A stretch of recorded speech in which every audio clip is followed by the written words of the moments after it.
வாங்க வீடியோக்குள்ள போகலாம். இப்போ நம்மளுக்கு இந்த டெக்கரேஷன்ஸ் தான் தந்திருக்காங்க. பின்னாடி இது மாதிரி நிறைய பாம்ஸ் இது மாரி ஆட்ட பாம் அது மாதிரி இதில் லைட்டில் அடிக்கலாம். இது செம்ம சூப்பராக இருக்கும். இப்போ வாங்க ஃப்ரெண்ட்ஸ் இந்த 10th பாக்ஸை ஓப்பன் பண்ணலாம்.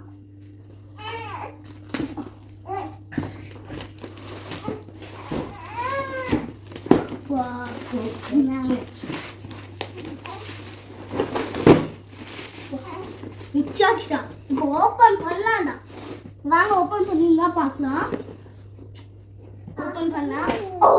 இது அப்பா பார்த்தாலும் இது லைட் அடிக்கலாம். என்ன பட்டாசு இருக்குன்னு பார்ப்போம். லக்ஷ்மி வெடி இருக்கு. ஆட்டபா ஆட்டபா வெடி ரெண்டு இருக்கு. ஏய் பிஜிலி வெடி மட்டும் கொடு. நான் மிஷிக்கு முதல்ல உனக்கு மட்டும் இல்லை எனக்கும் தான் இதில் பாதி புரியுதா?